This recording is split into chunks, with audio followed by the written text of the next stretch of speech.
కాంగ్రెస్ ప్రభుత్వంపై మాజీ మంత్రి హరీష్ రావు ఫైర్ అయ్యారు. సీఎం రేవంత్ రెడ్డి లీకు రాజకీయం చేస్తున్నారని మండిపడ్డారు. తమ్ముంటే కాంగ్రెస్ ప్రభుత్వం ఇచ్చిన హామీలు అమలు చేయాలని డిమాండ్ చేశారు. సిట్కు కేటీఆర్ భయపడే వ్యక్తి కాదని అన్నారు. రాష్ట్రంలో విద్యుత్ రంగంలో పెద్ద స్కామ్ జరిగిందని అన్నారు. దేశం అంతటా 3 కోట్లకే 1 మెగావాట్ ఇస్తుంటే తెలంగాణలో మాత్రం 5 కోట్లకు మెగావాట్ ఇస్తున్నారని తెలిపారు. సోలార్ పవర్ ప్రాజెక్టు తెలంగాణ వ్యక్తులకు కాకుండా గుజరాత్ వ్యక్తులకు కట్టబెట్టారని ఆరోపించారు.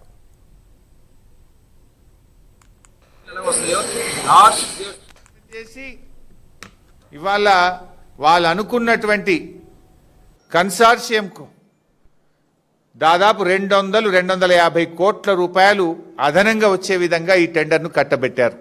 డాక్యుమెంట్స్ కూడా ఉన్నాయి, అవన్నీ మీకు షేర్ చేస్తా. ఇది గోల్టీ సోలార్ పవర్ ప్రైవేట్ లిమిటెడ్ అనే కన్సార్షియంకు అప్పచెప్పినారు. ఆ వివరాలన్నీ కూడా మీకు ఇప్పుడు మీడియాలో షేర్ చేస్తాను.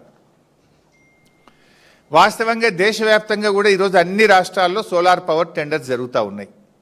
పర్ మెగావాట్ ఎంత జరుగుతుంది? 3 crore రూపీస్. 3 బావులకు 1 మెగావాట్ సోలార్ను ఉత్పత్తి చేసే ప్లాంట్లు పెడతా ఉన్నారు. 3-3.5 కోట్లకు 1 మెగావాటు ఇన్స్టాల్ అవుతా ఉంది. అయితే అక్కడ ఇంకా భూమి కూడా వాళ్ళదే. ఇక్కడ భూమి సింగరేందే, భూమి కూడా సింగరేందే. ఇక్కడ భూమి కూడా పెట్టడానికి లేదు భారం, భూమి సింగరేందే. 3 కోట్లకే పెడతారు దేశవ్యాప్తంగా భూమి ఇస్తే. ఇవాళ మహారాష్ట్ర, కర్ణాటక దేశమంతా కూడా సోలార్ పవర్ టెండర్స్ జరుగుతూ ఉన్నాయి. ఈ దేశంలో ఎక్కడైనా 3 కోట్ల రూపాయలకే సోలార్ పవర్ టెండర్లు అవుతూ ఉన్నాయి పర్ మెగావాట్. కానీ ఇక్కడ ఎంత ఇచ్చింది తెలుసా? ఇక్కడ 5,04,00,00,000 రూపాయలు